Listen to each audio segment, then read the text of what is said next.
Welcome to Mission Evolution Radio Show with Gwilda Wiyaka, bringing together today's leading experts to uncover ever-deepening spiritual truths and the latest scientific developments in support of the evolution of humankind. For more information on Mission Evolution Radio with Gwilda Wiyaka, visit www.missionevolution.org. And now, here's the host of Mission Evolution, Miss Gwilda Wiyaka.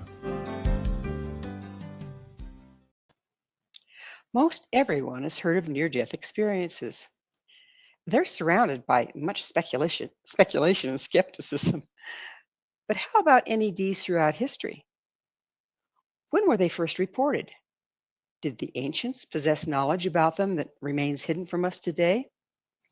The mystery lingers. Mission Evolution Radio TV show is coming to you around the world on the X1 Broadcast Network, xzbn.net. With us this hour to explore near-death experience across the ages is Dr. Gregory Shushan. Gregory is a historian of religions and an award-winning author and the leading authority on near-death experiences and the afterlife across cultures and throughout history. His books include Near-Death Experience in Ancient Civilizations, The New World Extraordinary Experiences of the Afterlife, and Near-Death Experiences in Indigenous Religions. Dr. Shushan has researched and lectured at universities in the UK, Ireland, and Switzerland, and has given numerous talks on his research in 9 countries. He's appeared on the History Channel. His website, GregoryShushan.com. Gregory, thanks for joining us on Mission Evolution. Thanks for having me on, Gwilda. Appreciate it. It's a real pleasure. This is a wonderful topic, and I love you kind of coming at it from a different angle. You know, a lot of people deal with near-death experience, but where did it first start? That's a curiosity. What, sir, is your background? I actually came at this subject through Egyptian archaeology, strangely enough. Most near-death experience researchers are psychologists or medical doctors or scientists of different kinds. But yeah, I was studying Egyptian archaeology and reading the texts about the afterlife, and they're essentially guidebooks to the other world to help the soul negotiate what's going to happen after death and the kinds of experiences that they're going to undergo, and how to negotiate them for the most part. So as I was reading them, I just started noticing that if you kind of strip away some of the cultural symbols, then what we're left with is something that looked very much like a near-death experience. So things like the soul leaving the body, in the Egyptian case, it's the mummy, traveling through darkness, emerging into a realm of light, meeting a being of light who is the sun god Re in Egypt, meeting deceased ancestors, having a kind of evaluation of their earthly life, and feelings of oneness and transcendence and kind of unity with the divine, and also symbolically expressed, I think anyway, out-of-body experience where the person who's having an NDE will often see their body from a vantage point outside it, and that's the thing that makes them realize that they've survived their own death. And there's a similar thing in the Egyptian case where the soul of the dead is associated with the god Osiris, and they encounter the corpse of this god in the other world. So it's this kind of face-to-face encounter with your own mortality, leading to the realization that you've transcended that mortality. So it sounds like you've used a fair amount of comparative mythology, if you will. I have, yeah. And I also compared the Egyptian afterlife beliefs to the afterlife beliefs in ancient Sumer, Mesoamerican cultures of Aztec and Maya, pre-Buddhist China, and India in the Vedic period, which is kind of the proto-Hindu sort of period. And all of those civilizations also had evidence of actual near-death experience accounts, as well as afterlife beliefs that were similar to near-death experiences. All of them except Egypt. Except Egypt, that's interesting. It is, yeah. The reason for that is that the Egyptians had very limited uses to which they put writing. It was basically for ritual purposes or bureaucratic purposes, or for the king to brag about the people he conquered and the things that he built and things like that. So they didn't have like a context for people to just write about, oh, I had this experience today, and they didn't have medical literature describing cases, things like that. Right. So it just kind of went into antiquity and disappeared because it wasn't anchored. Exactly, yeah. So would you mind, so we're all on the same page, what exactly is a near-death experience? Yes, that's a great question, because a lot of people think it's just, I came close to death and then that was it. Like I almost got hit by a bus. It's not really that for a near-death experience to kind of have that term, it needs to be you come close to death or you're clinically dead for a period. And during that period of unconsciousness, you feel that your soul leaves your body and it goes to some other place outside the body and meets just the things I was describing with the Egyptian beliefs, meets deceased relatives in the other world, encounters a being of light, which is often identified according to your own cultural makeup. So a Christian will say, I saw Jesus. A Buddhist will say, I saw the Buddha, and so on. There's often then a kind of evaluation of your life. Sometimes it's a panoramic life review where you experience everything at once. And this is kind of facilitated by that being of light. And then you're sent back to your body for a number of reasons. And that's also culturally dependent. So in the West, we often hear people are sent back because it's not their time to die, because they need to take care of a loved one, they need to raise their child or whatever. But in other countries, in India and Japan, there are a few cases where people are sent back because there was a clerical error in the afterlife, basically. It was a case of mistaken identity. Whoops. Yeah. So they'd say, oh, we got the wrong Gregory Shushan. We want the one that lives in New York. So they'd send me back to my body, and that other poor person with my name would then die. Okay. So the one thing you brought up is that time of darkness.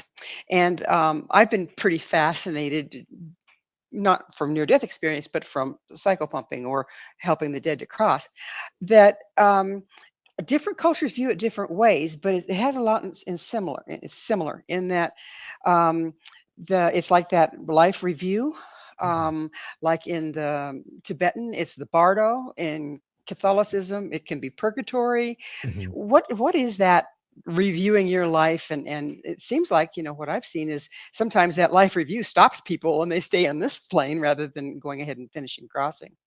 So what is that about? Yeah, that's an interesting dynamic too. So I guess one of the things to kind of put out there is that so near-death experiences cross cultures, what I've found is that there are these general similarities, but there are also these very clear cultural differences, like the couple that I mentioned. Another one is the life review. So in the modern Western example, there's this kind of stereotypical idea that all of your memories are flooding you at once at the moment of death. And you not only experience all those memories at once, you experience empathetically everything that you've done to everybody else. So if you hurt somebody, you're going to experience their pain. If you're kind to someone, you'll experience that kindness. That kind of panoramic life review is almost absent in different cultures, cross-culturally. Instead, it will be, there's a Native American example of a Native American elder who had a near-death experience. And during that experience, he enters a room where there's a man sitting behind a desk. It's also a kind of bureaucratic thing. This man's going to help evaluate his life. And on a photograph behind this man, there's a picture of the person having the near-death experience himself. And somehow that picture embodies all of his life's deeds and all the things that are going to be evaluated. So it's the idea is the same, this evaluation of all of his life, but it's not a panoramic thing that's happening to him personally. So yeah, it's just an interesting. What I think is that people who are studying near-death experiences and coming up with kind of theories about them need to take the cross-cultural things into account in a little more detail. Because, for example, there was a recent study where scientists found that there's a burst of electromagnetic energy at the moment of death, and they said that's the life review. It's the brain shutting down. All the barriers in the brain are flooding the consciousness with memories. But if that's not happening cross-culturally, then that theory doesn't quite work. And that goes back into the comparative mythology thing. Exactly. You keep what they all have in common, get rid of the rest, and you probably come closer to the truth, right? Yes, that's a good way of looking at it. Pretty fascinating. So, have you personally experienced a near-death experience? I haven't. No, not at all. Oh, So how which I think it kind of positions me in a way that I can look at the subject a little bit more objectively. And I also don't have religious or philosophical commitments behind what I'm doing. I didn't kind of enter it thinking I'm going to prove there's an afterlife or I'm going to prove that everybody has had these experiences. It was really just kind of I want to learn what's going on about these beliefs and how they relate to these experiences. Were you surprised when you started finding that they're almost universal? I was surprised. And what kept it interesting actually is while I found accounts from around the world, sometimes the way they were interpreted differed quite a lot. So in Micronesia, for example, and in sub-Saharan Africa, there are a lot of accounts where there are examples of near-death experiences, but they didn't influence afterlife beliefs in the same way. And in fact, there was hostility towards them because the local beliefs were already that somebody who comes back to life is basically a victim of sorcery or witchcraft, or they're a zombie or something like this. So people didn't believe even that this was their loved one who came back to life. So they wouldn't listen to what they had to say. Oh, that's so sad. Yeah, it is. But the fact that they're having near-death experiences to begin with, and there are exceptions in a few cultures, mostly Zulu cultures had, they kind of accepted near-death experiences. They had afterlife mythology that mirrored near-death experiences, but a lot of the other cultures didn't. So it was kind of the exception that proves the rule in a way. So I understand you've done studies on near-death experiences. Could you tell us about a few of them? Yeah, so one of them, the two major ones, one of them was the one in ancient civilizations I mentioned, and that was really comparing the afterlife beliefs in all these cultures, and particularly the way they describe the journey immediately after death from this realm to the other realm, and what the different stages of that journey are. So comparing that, those kinds of descriptions to near-death experiences around the world. And as I mentioned, I found near-death experience evidence for actual accounts of them in all of those civilizations, aside from Egypt. So for example, in China, there's a 8th century BCE account of a local governor who is lying there on his deathbed, and he travels to the other world, and he meets the Emperor of Heaven, and he's in this kind of realm of joyfulness and singing and dancing, and he's very happy to be there. And then at one point he sees that next to the emperor, there's a young boy standing there. So the emperor sends him back to his body. And then years later, he's walking down a street in a different province, and he encounters a man in the street. And the man recognizes him, and he says, on this particular date, you had a near-death experience. You went to see the Emperor of Heaven, told him all about the experience. And the man says, how could you possibly have known that? And he says, I was the little boy standing there at the site of the Emperor of Heaven. So, Gregory, you're giving me goosebumps. and these kinds of accounts. So for one thing, that was they were concerned with recording the evidence of the near-death experience to show that this really is a genuine experience. And this is something that we see cross-culturally, including in present times. There are a lot of accounts of people encountering the souls of people they didn't know had died. And then when they come back to life, they're told, by the way, Uncle Bill died, or whatever it was. And they go, well, I just saw him in the other world. I knew that. Just amazing. And that opens up a whole bucket of worms about, what is spirit, and what do we see when we see spirit, and all sorts of fun things that we're going to have to address a little later in the show, because now it's time for a station break. Gregory and I will return very shortly, so don't you go away. This is Mission Evolution, www.missionevolution.org, and we're coming to you on the X Zone Broadcast Network, xzbn.net.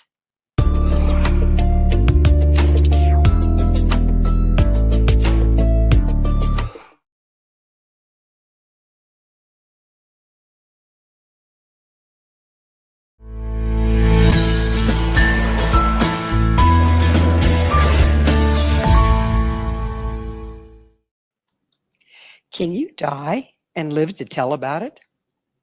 With us this hour discussing near-death experiences is Gregory Shushan. Gregory has authored numerous books on near-death experience. His website, gregoryshushan.com. Gregory, we've been talking about dying and living to talk about it. What makes your work different from most research on near-death experience? I think a couple of things. So people like Raymond Moody, Kenneth Ring, Bruce Grayson, they all came to it from kind of medical sciences or psychiatric sciences.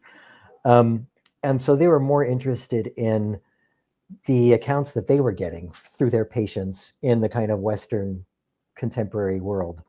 And one of the goals was basically to identify what a near-death experience was. So even Raymond Moody in 1975, this is the 50th anniversary of near-death studies, by the way, started with Raymond Moody's Life After Life. So he mapped out a series of elements that would comprise a typical near-death experience. But he also said, there's not one single near-death experience that has all of these elements. So the leaving the body, the darkness, the light, the relatives, and all that, they're all kind of variations on the theme. But still, the theorizing about them has been done based entirely on this kind of Western model. So my work is different because I came from the humanities, and I'm looking at it as a historian of religions rather than a medical science person. My main interest is the ways in which near-death experiences have been responded to from a kind of religious, spiritual, ritual perspective around the world. Both similarly and differently, what the correspondences are, and then how different cultures diverge from that model.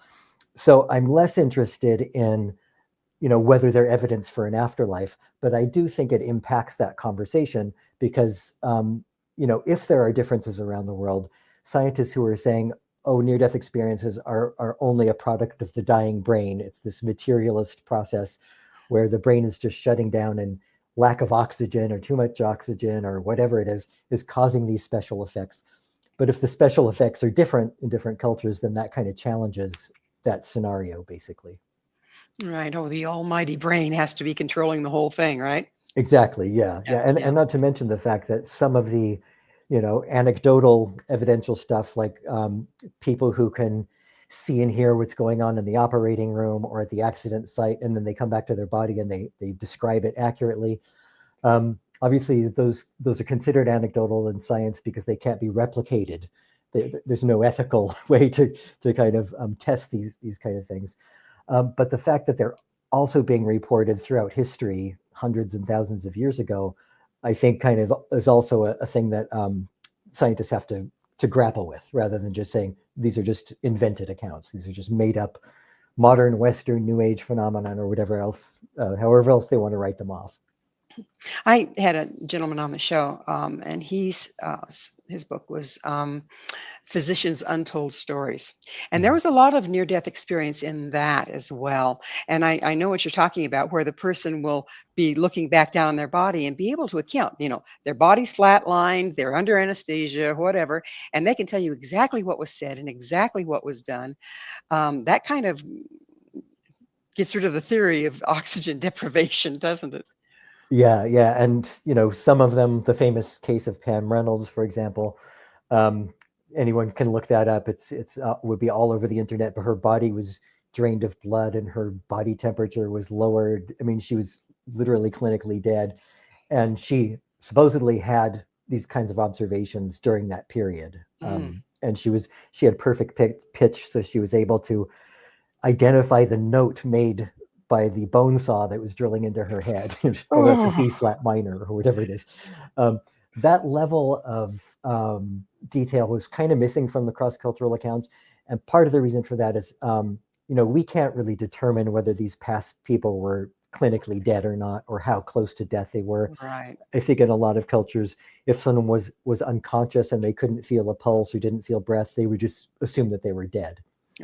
Right. But still, even so, I would consider it a near-death experience anyway. I think that term can kind of encompass not just temporary clinical death, but somebody unconscious in a state where they're almost going to die.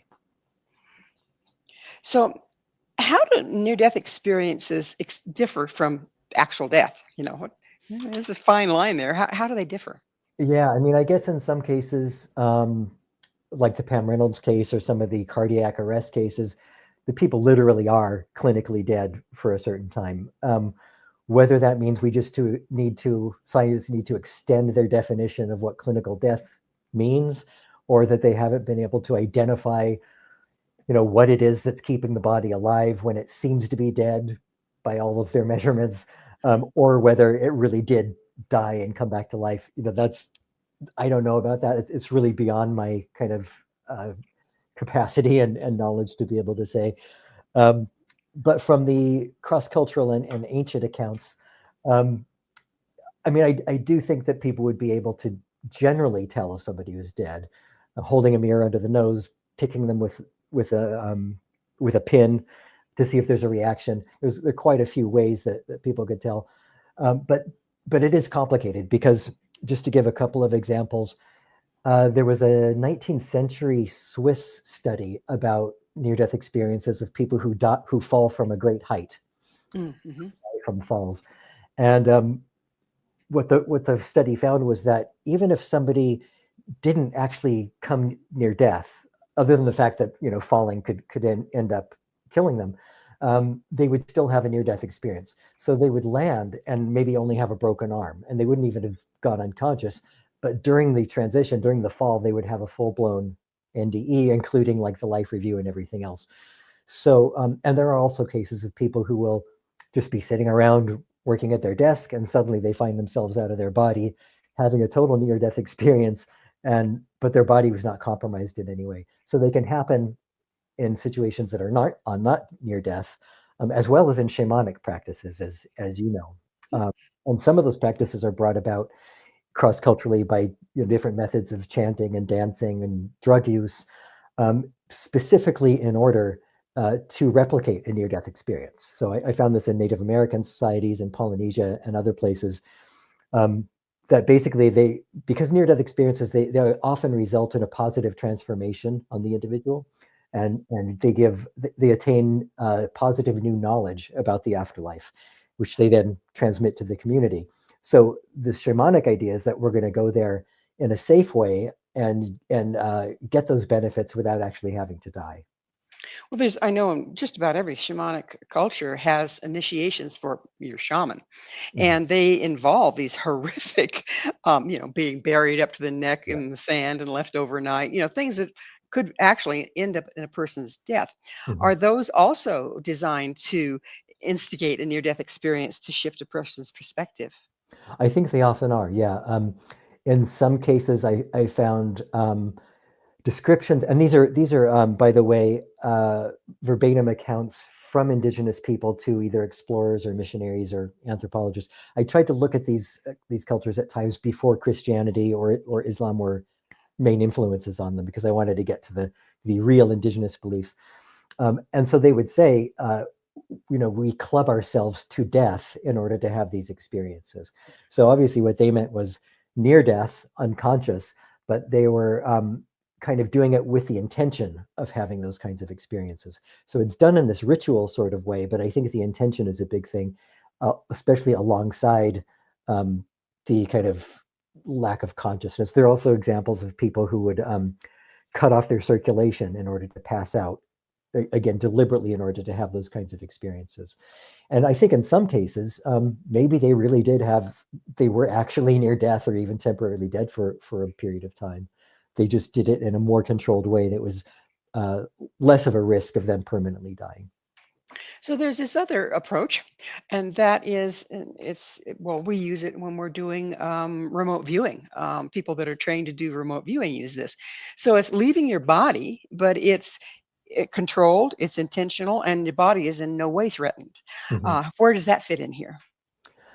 I haven't run across many accounts of that specifically, outside of the kind of shamanic context. There are a lot of shamanic accounts where they don't describe the technique, but they will just say the shaman went to the other world in order to rescue the soul of somebody who is in danger of dying. So that's basically, they were sending their soul to the other world to bring back a near-death experiencer. And the reason that person had a near-death experience is because of the shamanic intervention. They called it soul retrieval. Exactly. So yeah, and then that person would come back to life, and then the shaman would also return to consciousness. But as far as the technique that enabled them to get there, it's often not a lot of information about it, but it's usually combinations of drumming and dancing and repetitive actions leading to an eventual kind of physical collapse. And sometimes it's not with the total physical collapse. It's just a matter of the drumming and the repetitive motion Right. shifts the brain waves from Yeah. beta to alpha and even into theta. And that's where they have their experiences. So it's Right. like this crossover place. We're shifting our brain waves. What happens when we die? Do our brain waves shift at that point too? Yeah, that's a good question. And if that trance state that shamans are getting into, is that the same state that happens at the moment of death? Hmm. Unfortunately, there hasn't been any solid research on that I know of. But yeah, I think it can't be dismissed, the idea that the similarities of shamanic experiences with NDEs, and even traditions that a lot of people may have heard of, like the ghost dance in Native American cultures, the Indian Shaker Church, the Dreamer religion, lots of these Native American religions, as well as ones in Polynesia and elsewhere, were literally founded on the near-death experiences of the prophets who originally started the religions. That part is kind of left out of anthropology. So I've been trying to kind of find examples of this and say, well, actually, there is this common thread through a lot of these shamanic traditions, and that's that first a shaman or a prophet had a spontaneous near-death experience, and through that experience, it gave them the ability, the technique, even the idea of transmitting this to the rest of the culture, and basically democratizing the afterlife for everybody without having to die first. We communicate that in the use of allegory and archetypes, don't we? Yes, I think that's definitely the case. There's a Mayan mythological text, which is also the creation myth, afterlife myth, called the Popovo, and it's very much a mythological story about these twins who travel to the underworld, and they outwit the lords of the dead. And at the very end, after going through all these trials, they ascend into the light. So it's very much a shamanic NDE afterlife journey kind of myth that's expressing the basic idea behind it, which is the acquisition of knowledge through death and the underworld, traveling through these other worlds and how to negotiate them, and then ultimately ascending into the light. Do you think that, obviously who we see, the beings that we see as we're crossing, are dependent upon our belief systems? So some will see Jesus, some will see Muhammad, et cetera, et cetera. Do you think that's because it's the same energy, but we are interpreting it according to our culture? That's a great question.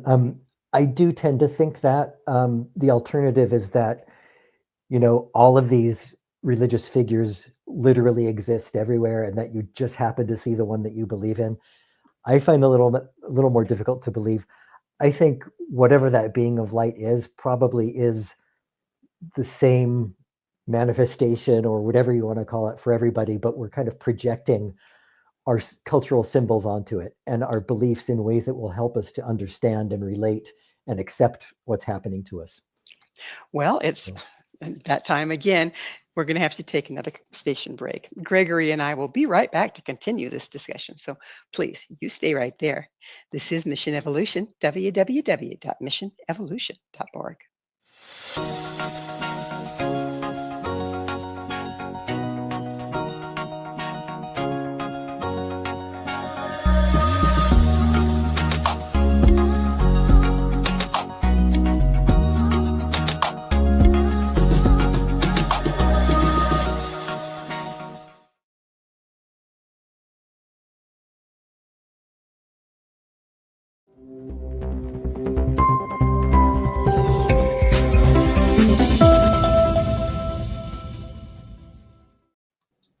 Why is this happening to me?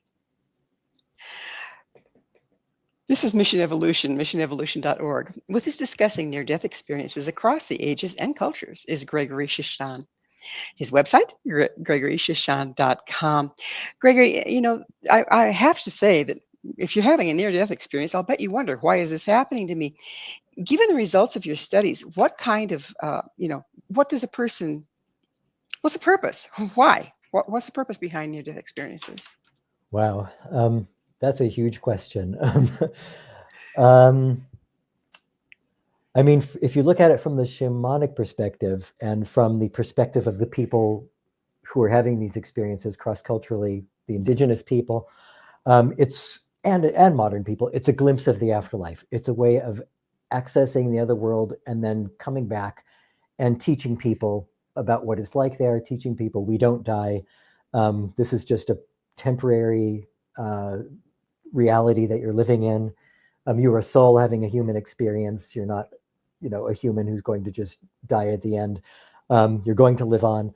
And also bringing back certain kinds of messages from the other world that are often a benefit to the community. So just to give a couple of cross-cultural examples, there's a Native American account where the person is told, there's this disease that's plaguing your community. If you go to this particular mountain, you will find this plant and bring this plant back and crush it up, and this will help heal the population. So this kind of information that's a benefit to society is often given in these experiences. How you could explain that in the sense of, a more materialist perspective, like for people who don't want to believe that near-death experiences are evidence for an afterlife, you could, I guess, come up with a model that it's an evolutionary kind of process, that these experiences are kind of help to lead to healing types of procedures, phenomena. But why that would happen at the moment of death, to me, is not really explained. It seems like from an evolutionary perspective, at the moment of death, we're no longer useful to the community. So I don't know why we would have this experience, such this kind of profound, transcendent, metaphysical experience when we're about to die, when it doesn't matter anymore, if there's not some kind of meaning behind it. Or place you're going that you need the intel for. Exactly, yeah. So most people that I've talked to that have had a near-death experience find themselves radically changed on the other side. Their sometimes relationships blow up and new ones come about, or their relationship to money and everything else just really goes under a radical change. What have you found about that?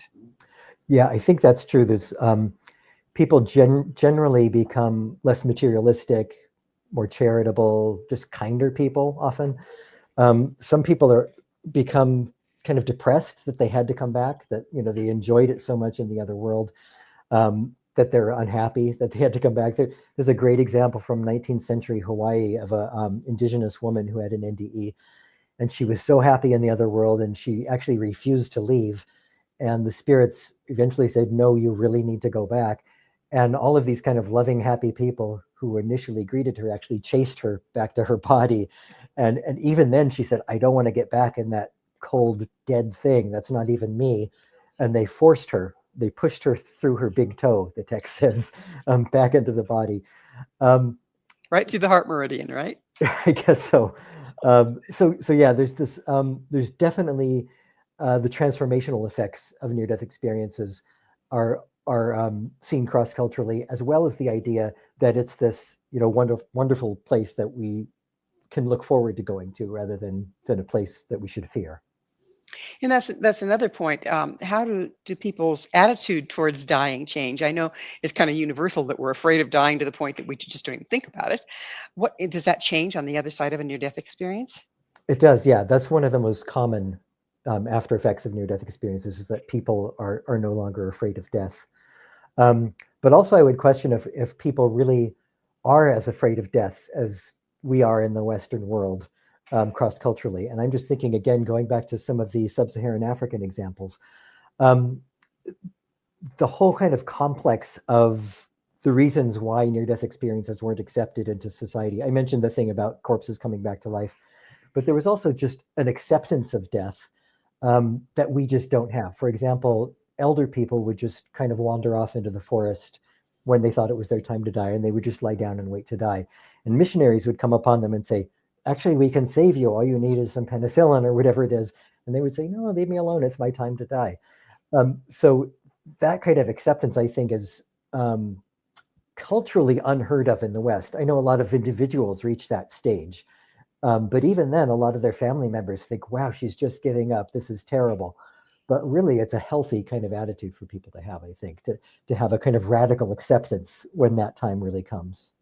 Yeah, it's an amazing. A lot of the indigenous people, they just walk into the storm, become food for the next animal that comes along, and they're good with that. Exactly. You Yeah. know, and Yeah. I wonder if it's because your more indigenous cultures live closer to the earth. They live closer to life and death and the cycles of the world.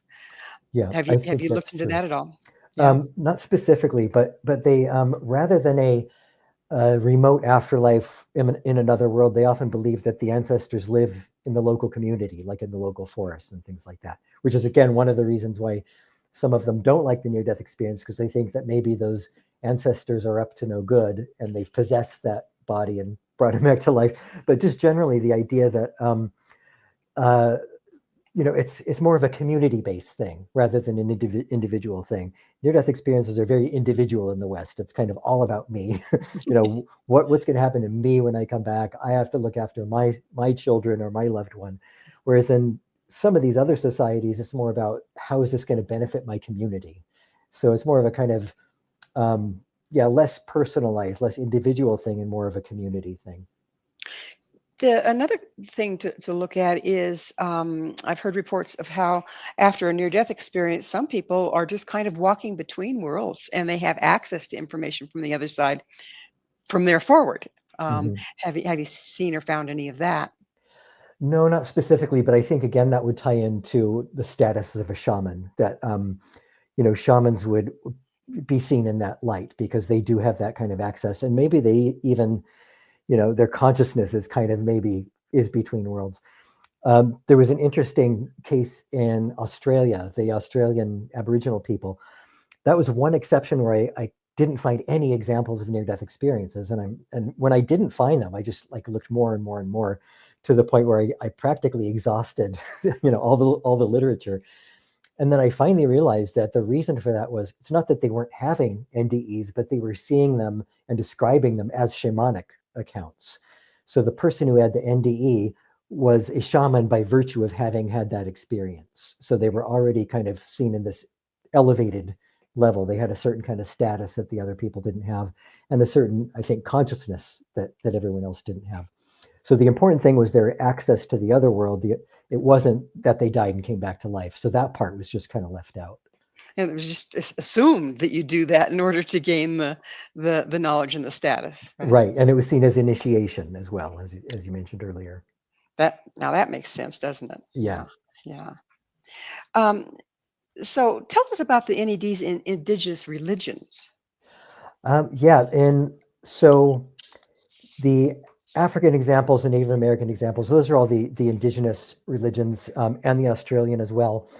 What was interesting about that is, so again, I was looking at my sources for this were the reports of missionaries and explorers and early anthropologists. And in the Native American example, it was really a model of this whole idea that near-death experiences are leading to afterlife beliefs. And the reason I say that is because I found something like 70 examples of Native American near-death experiences. And of those, more than half also had statements of the people saying, we know about the afterlife because so-and-so went there 2 years ago and came back and told us about it. So to put this in perspective, before I did my research, there were like 4 or 5 Native American near-death experiences that were known in near-death studies. So I found, dozens and dozens more, and also just verified the idea that these experiences can lead to beliefs in different cultures around the world. But they also led the indigenous Native Americans to challenge what the missionaries were teaching. So the missionaries would come in and they would say, your beliefs are coming from Satan. You're all a bunch of sinners. You need to follow the Christian path. You need to accept Jesus as your personal savior. The only access you have to a positive afterlife is through the church and through Jesus. And so the Native Americans were saying, well, actually, we know somebody who was just there like 2 weeks ago. He didn't meet Jesus. He didn't see any hellfire. He had an encounter with our Kachina, or being of light, or whatever it was. And this is what he told us about the other world. So we actually don't believe you. So it actually gave the Native Americans a kind of political, culturally reinforcing perspective on their own beliefs that helped them to kind of resist some of these foreign teachings. When you're talking about it, it seems to me like another aspect here is because they live so close to the different sides and their belief system incorporated that rather than seeing it as something we don't want to talk about because we're scared of it. It was just like going over, well, we went over across the river and visited with so and so. I mean, it sounds like it was kind of taken in that sort of idea. Oh, I know somebody that went over to that community, and but now they're talking the other side. It seems pretty casual and pretty accepted. Yeah, in some cases it was. Some societies more than others. Actually, in Melanesian societies in the Pacific, I found that particularly to be the case, not just with near-death experience, but any kind of afterlife type phenomenon. So mediumship and shamanism and They also believed in possession. Basically anything that had to do with souls of the dead, they were just completely up for it. They just were accepting of all of it in an almost casual way. It wasn't like, do you believe in this? It was more like, this is reality. Yeah, exactly. This is just the way it is. The way It's the world works. just Yeah, as casual as I'm going next door to get a cup of sugar from my neighbor, sort of thing. exactly. Yeah, Yeah, yeah. Pretty. I think it would change the way if you take it as casually, and I don't mean in a flippant sort of way, but if you take it that casually, then why would people be so woo-woo about it? That's just something that happens. exactly. Yeah. Um, and so do you think, affect the recording of it? Like it wasn't that big of a deal. Yeah, there are some cases where certain cultures were a little secretive about their beliefs, so we don't really know what they believe. This led some anthropologists to say these particular cultures don't have any beliefs in the afterlife. I question that in at least a lot of those cases, because there are at least some examples where it wasn't that they didn't have beliefs, they just didn't want to share them to these foreign people because they didn't trust them, with good reason. So, Exactly. so yeah, I wouldn't say that afterlife beliefs are universal completely, but the percentage of societies that never had afterlife beliefs, or just literally believe nothing happens when you die, is really minuscule. Is it even accurate? Yeah, I don't think there's any way to tell at this point, even Mhm. because we're so far removed from these ancient sources, and from even the 19th century sources. There's no way to really check them with any living people, and especially now that it's almost impossible to find anybody in the world who hasn't been exposed to, Christianity or Islam or Hinduism or Buddhism or some other major religion. That then skews the way we perceive these things to a certain extent, doesn't it? Yeah, exactly. And at least, from a kind of scientific perspective, it shows what there's always the question of, where did they get that belief? Is it really an indigenous belief? Mhm. And even though it might have become indigenized, I mean, in India, they're famous for, taking Well, different beliefs. I hate to interrupt, but Oh no, it's that time we need to take another station break. Please stay with us as Gregory and I continue to explore experiences from the other side. This is Mission Evolution, missionevolution.org.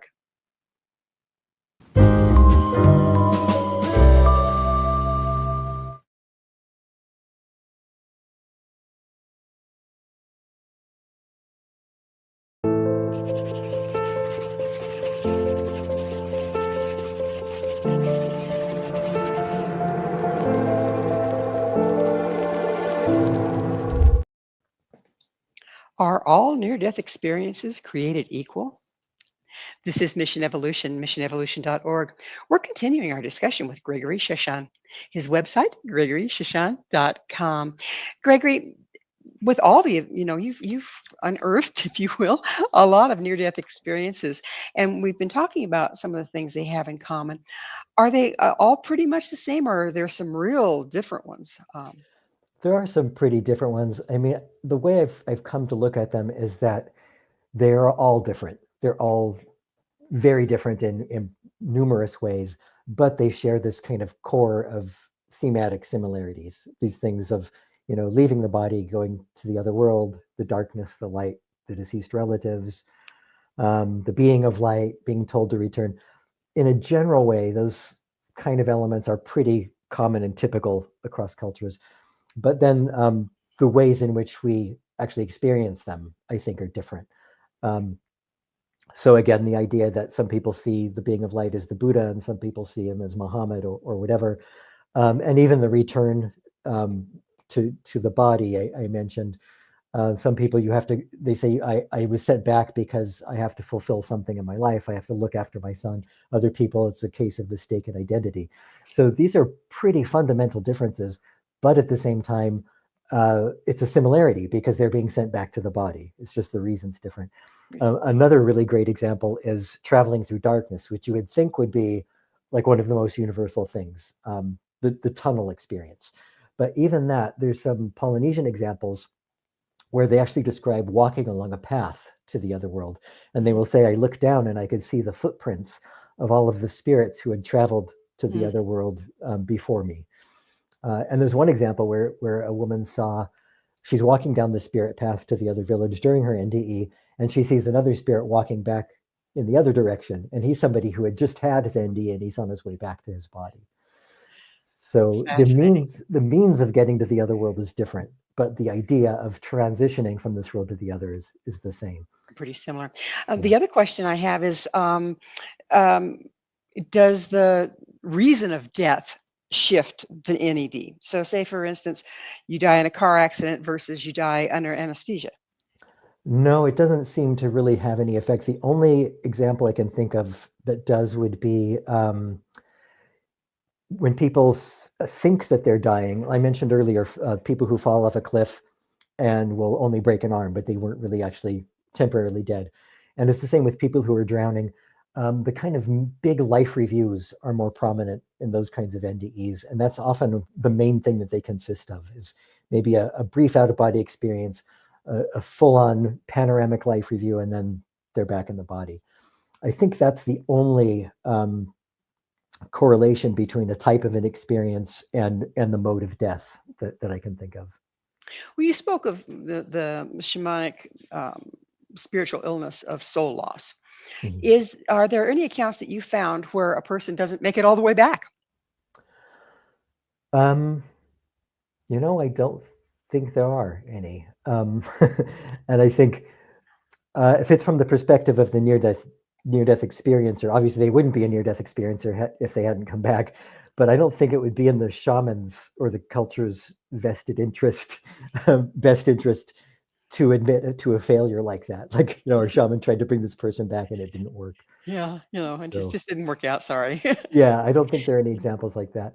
But interestingly, even though the word shamanism is a tricky one too. So, for example, looking at Vedic India, the early Indian cultures, there's a text called the Atharva Veda, which is from maybe 800 BCE.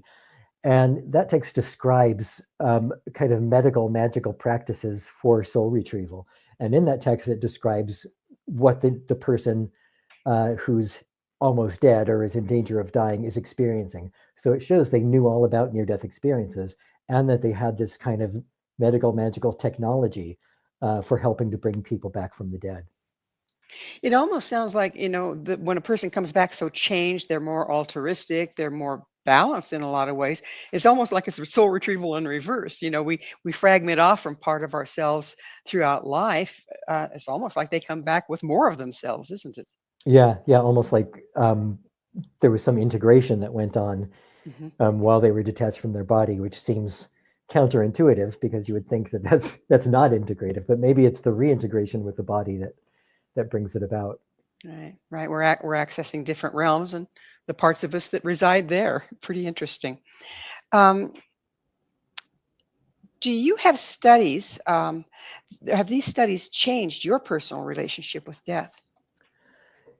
Um, I ask myself that a lot, and because I didn't grow up in a particular religious tradition, or even having particular beliefs about death or the afterlife or anything, I tend to think that it didn't really change the way I thought. I feel like I always refer to this medieval Christian mystical text called the Cloud of Unknowing, because I love that phrase, because I feel like I dwell within that cloud of unknowing, and that there's things that I know on the one hand and things that I don't know on the other hand, and everything else is kind of within that cloud, which is kind of a way of saying I don't really understand belief. But maybe what this has led to, all this research, is that it's not that I was afraid of death to begin with, but I think having read all of these accounts cross-culturally, I at least feel sure that something amazing is going to happen at the moment of death. Some kind of profound, glorious, apparently transcendent kind of experience. What happens beyond that, I have no idea. It's amazing how important belief is, though. I mean, I've seen people that are, they're ready to die, but they either don't believe in an afterlife, or they feel that they probably don't deserve an afterlife because of the Judeo-Christian belief systems. Right. So the lack of belief can really interfere with the way a person crosses. Did you run across anything on that? Not so much lack of belief, but lack of knowledge about what to expect. And a lot of that Native American cultures, also in the Tibetan Book of the Dead. Let's see where else. In the Indian, some of the Indian texts, there's an emphasis on recognizing what's going on in the other world so you can kind of know its true nature.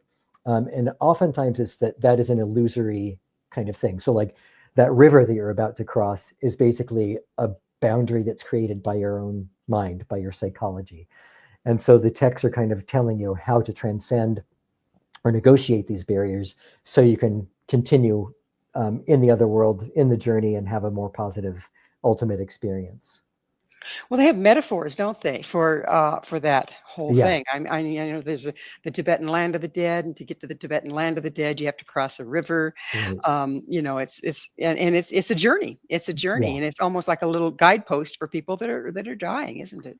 Yeah. And I think even though they are metaphors, as you say, I think the way we experience them is actually in the moment of death or in that near-death state, I think we're actually projecting our cultural symbols onto these experiences. So some people will see it as a river, some people will see it as a fence, and some people see it as any other kind of boundary. The metaphors, aren't they just to make sense to the mind of what we're energetically experiencing? Yeah, I think that's exactly it. Yeah. So we're energetically experiencing it, then we'll translate it in what makes most sense to our personal mind and experience. Yeah, and I don't think it's happening retrospectively, and I don't think the mind is creating the experience. I really think it's projecting comprehensible content onto the experience. It's giving it form through the processes of our minds. A way to interpret it to make sense. Yeah, in real time. So it's Real time. Yeah. Yeah. That's why I look at it as projecting onto it. Do you feel that you keep changing as a result of your work? Yeah, I guess so. I mean, I don't think it's changing me in any super profound way, but I also don't think, I can spend 25 years researching this kind of metaphysical kind of material without it changing me. So I do feel like it's definitely sunk in a way that's possibly changed my perception on life and death and living and dying and certainly our place in history. And we tend to kind of feel that this particular time in history is so monumental and important and life-changing and pivotal, but it's just a moment in history. And we are as individuals, we really are just these blips they're barely even going to register. So a moment's sunshine, if you will. Yeah, exactly. And I don't think that's, some people would think that's depressing, that it's this kind of existential crisis, but I just think it's a way of like, where are you on this river of time, and where is that river flowing? I think is the question. So, does past lives fit in here at all? Have you seen any reference to past lives with near-death experience? I have, yeah. In fact, I've done some research looking at children who remember past lives. At University of Virginia, as you probably know, there was a whole program there at the Department of Perceptual Studies with a psychiatrist named Ian Stevenson and his successors, Jim Tucker and others, who listen to these stories of children who remember past lives, and they attempt to find the actual personality who they're describing to validate their memories. So that was less interesting to me, and it's, so many other people were already doing it. But what I found interesting was some of these children also remember the death of their previous personalities. And when they describe it, they say things like, I was hit by a cart. I remember my soul leaving my body. I went to the other world. I looked down and I saw my funeral. I met a being of light. I underwent a transition phase where we evaluated my earthly life. I met deceased relatives. But instead of being sent back to that body, which would have resulted in a near-death experience, the being of light facilitates them going to a new body, and so they're reincarnated. But what I found so amazing about that was that description was so similar to a near-death experience, and that intermediate state between rebirth, at that decision point where like, can you go back to your body or do you have to go back to a new one? that's very, very much like a near-death experience. Amazing. Well, we're about out of time in the entire show. Okay. And so I would be remiss if I didn't ask you, Gregory, what's your mission? It's two things, three things maybe. I'll try to make it quick. One of them is to kind of change the narrative of the history of religions, because these experiences throughout the history of religions have been pretty much neglected. A few scholars here and there, anthropologists here and there, have come up with this idea of near-death experiences. They've recognized them as a phenomena and showed how they influence beliefs, but it hasn't really been integrated or made any impact. Second thing is wanting to change the conversation in near-death studies so that the scientists who are looking at these kinds of accounts start taking the cross-cultural accounts into consideration when they're making their hypotheses. And the third one is I hope that people will stop being so afraid of death, stop pathologizing these kinds of experiences. And, a lot of people have these really fearful beliefs from the way they were raised in the religions. And I'm hoping that if they listen to people who have had NDEs, those people aren't talking about suffering eternal damnation in hell. They're Yeah. usually talking about something really positive. Well, unfortunately, we are out of time. Gregory, thank you so much for coming on the show. You're very welcome. Thanks for having me on. Our guest this hour has been Gregory Shushan. Gregory is a historian of religions, an award-winning author, and a leading authority on near-death experiences and afterlife, cross cultures, and throughout history. To find out more about Gregory, where you can find his books and all he has to offer, visit his website, gregoryshushan.com. This has been Mission Evolution with Gwilda Wiyaka. For more information or to enjoy our past archived episodes, visit missionevolution.org. But please be sure to join me right here next time. This mission will continue, bringing information, resources, and support to our rapidly evolving world.